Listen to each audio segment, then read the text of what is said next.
And the obvious reason was to blame, oh, why we never built those capabilities in India, why the larger corporates never built those capabilities of, they were doing manufacturing but not core R&D of it. So it's easy to blame, but that's not the fun game, right?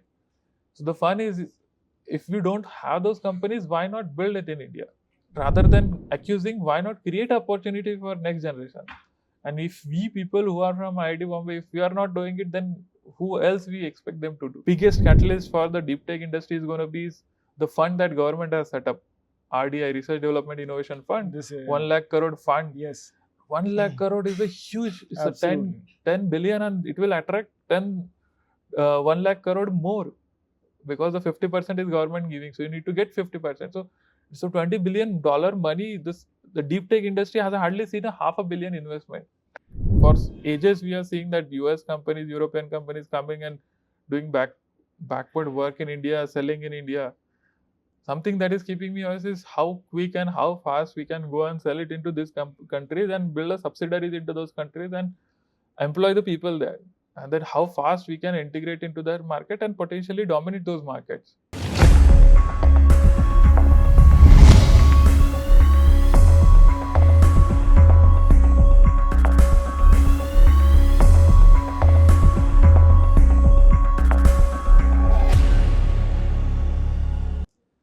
Welcome to IMA Podcast Series 2026.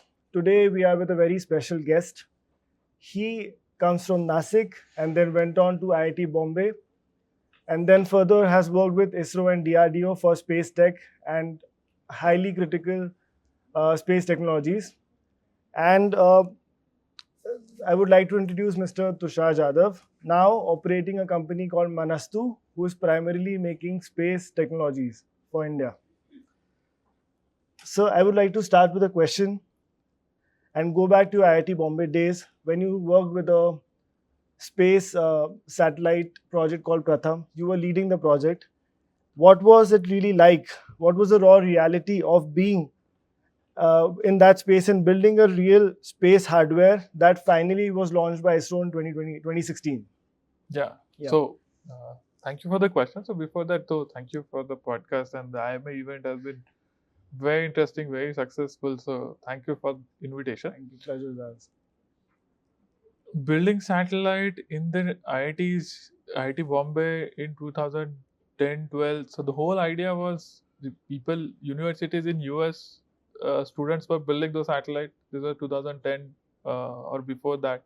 Why can't we build it in India? And if not IIT Bombay, then who else?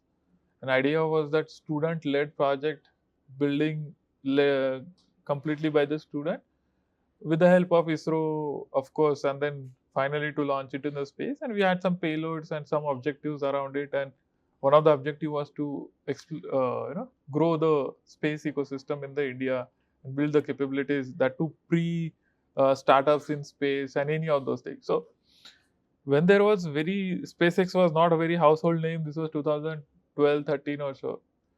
And long story short, it was an amazing ride of a life when we could actually build through all the thicks and thins, all the ups and downs of the development. You can imagine in almost all the ups and downs that you might have seen in Mission Mangal movie. Almost everything and all those emotions we have gone through in the process, all the problems, challenges, and finally in 2016 that got launched into the space. And then the moment it was launched into the space, it was like dream came true for us, because project came to closing down multiple times, and then we revived and then finally convinced ISRO to launch it into the space, and we could actually launch in space. So that changed our life forever. We cried. We'll not share that experience for even millions of dollars. So that's so valuable for us, and that was a trigger that led us to start building what we are building at Manastu, even before there was any space tech, even before there was any hardware tech or any deep tech industry in India. That gave us a idea, and that gave us a motivation. And for that matter, that's when we found out our passion to build a space technology and send it into the space. So that's how the Manastu came into the picture. So Amazing. Come into the existence. And what is your ideology that makes you do things India first?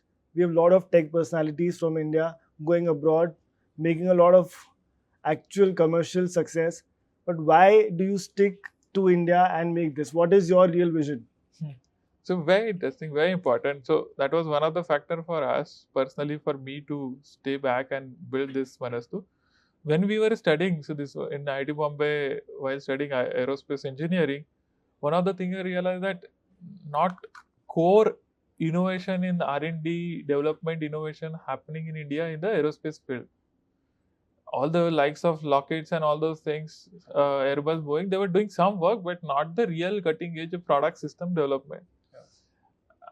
And the obvious reason was to blame, oh, why we never build those capabilities in India, why the larger corporates never build those capabilities of, they were doing manufacturing, but not core R&D of it.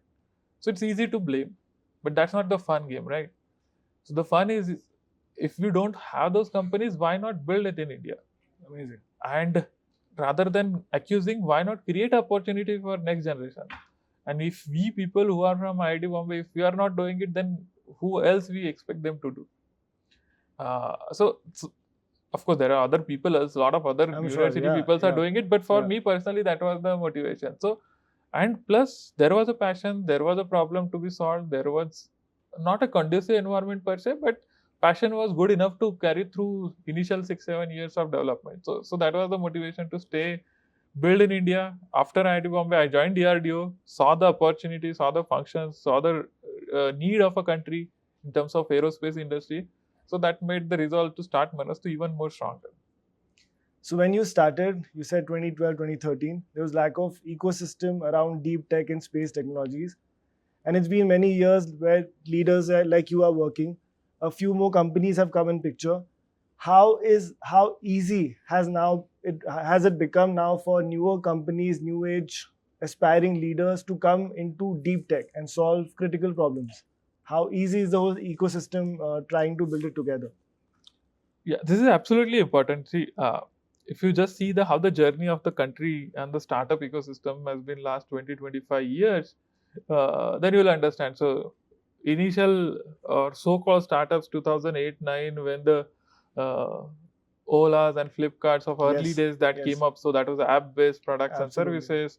And then in fast forward to that 2015 or so EdTech became a big Byju's, Unacademy, all those app-based technology companies that became the big. And then fast forward to that in 2022, 23, 24, because another sector went down because of some other challenges, that funding, that investment started shifting into the deep tech industry. So because that's where the money started flowing into the sector. Parallelly, government realized to create a real innovation, real IPs, the R&D has to be the way that things move. So we need to go more beyond the app-based development to real IP development. And that is only possible when we are focusing on A, solving a critical problem of the country and the whole world, and B, give them the funds, give them an environment, give them provisions to actually build those things. So a lot of defense-related programs came up, IDEX and all likes of those things. Yes. Space policy came up in 2020. BIRAC did some amazing work for biotech startups. So all those things became very serious. And one of the most development and probably the biggest catalyst for the deep tech industry is going to be the fund that government has set up. RDI, Research Development Innovation Fund, 1 lakh crore fund. Yes. 1 lakh crore is a huge, it's a 10 billion, and it will attract 1 lakh crore more because the 50% is government giving. So you need to get 50%. So $20 billion money, the deep tech industry has hardly seen a $500 million investment. So I believe building in India to solve not just India problem, but the global problem, and where the government is focusing, investors are there, the talents is staying back because of all the geopolitical tension. It's a very interesting time to build the deep tech startups. But as the name suggests, it's a deep tech startup. So don't expect the quick wins on those edge. You need to build a value to actually be meaningful before someone else, and it is going to be hard. It is not going to be a very quick wins, and don't do it for a wrong reason. So, so the tomorrow lies for the deep tech startups, given that you do with the right intention to solve a right problem. So as you said, it's a very difficult space to be in. So now innovation in any way, it's a very lonely space. So how would you motivate a person trying to be in deep tech? What would you tell them that it actually makes them work on R&D more and sacrifice on the monetary part of it in a way? So what is your motivation line to them for entering deep tech and doing things that matter? So for people who are thinking of entering into the deep tech, the first advice or the first point to them is controversial. Don't get into. Don't do it. Unless you really want to do it, unless you want to do it as badly as, say, breathing, then and then think of getting into it. Otherwise, as you mentioned, it gets lonely, it gets tough. Environments is changing, but it will not still be a very smooth sailing, because a lot of things that you need to do, still those variables still remains.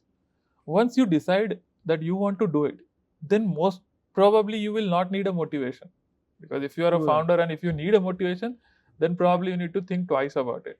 So someone who was just motivated but not able to take a decision because of some of the unknowns, then this is the time to take those decisions and actually get into it. In terms of monetary, I don't say that you should lose away the monetary benefit. You should do it for the monetary as one of the output. It's just that those monetary output will take little more than the typical startup would have given, or typical job would have given. Just delay those gratification for little longer. But it's not that you are not doing for the money. You will be doing for money. Money will be one of the output of the process, but you are doing it for something much bigger than the money. So that should be. Of course, you need to make money in the process, otherwise it will not survive. So very simple. And we are talking about critical problems of the world. What are the most critical things that have to be solved currently, according to you? Where things we don't actually, public does not focus on, considering space and space debris. What could you really tell us about things that are really affecting us as humans, and what has to be critically taken care of now? Right. So Yeah. Particularly talking about the space. Yeah. Look, even if you know it or don't know it, your day to day is affected in a big way by the space. Be that through GPS, be that of your TV, DTH communication, all those things are through space. Anything and everything that happens in space is going to affect every person on the earth, some or the other way, including a lot of foreign, including the border security. You saw some of the nice footages of Operation Sindoor. Many of them were drone, but many of the images were through satellite. Planning was done through satellite. So thankfully, a lot of awareness with the people about the space, and awareness about the challenges of the debris and how the warfare is going to the space now. So that becomes now a real threat. So so problem for some is the opportunity for someone else. So idea is, of course, those problems are there. How can we solve those problems is an opportunity. And space being global, you have option to build a global solution and global product and global business around it. So that's the beauty of it. So coming to the overall problem, I think you see every problem around you, like including air, including energy, including data. AI is talking about disrupting everything. Other than getting disrupted, see how you can use AI to disrupt the things, to do some new innovation, new product, solving some of the cancer related technology. So you have find your field, find your area of interest, and see what are the critical problems. And with in the age of ChatGPT and so much of data available, you can select the problem that you are interested to, and willing to spend at least 10 years to solve that problem minimum. Then those are the areas that you can focus on and build a business around it, and a product around it, solution around it, and then business around it. And what is the problem that currently Manastu is working for the most? What is your current thing that keeps you awake at night, and what is it that you're trying to solve at the moment? The current thing that we are trying that keeps me awake is, of course, how can we for ages we are seeing that US companies, European companies coming and doing backward work in India, selling in India. Something that is keeping me honest is how quick and how fast we can go and sell it into these countries and build a subsidiaries into those countries and employ the people there. And then how fast we can integrate into their market and potentially dominate those markets.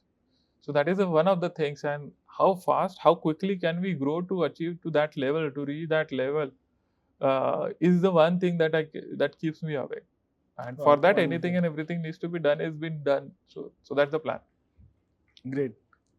So I think this is where we end the podcast. And thank you, sir. Thank you for coming. And it was a pleasure to have you in IMA. Thank you. Thank you so much.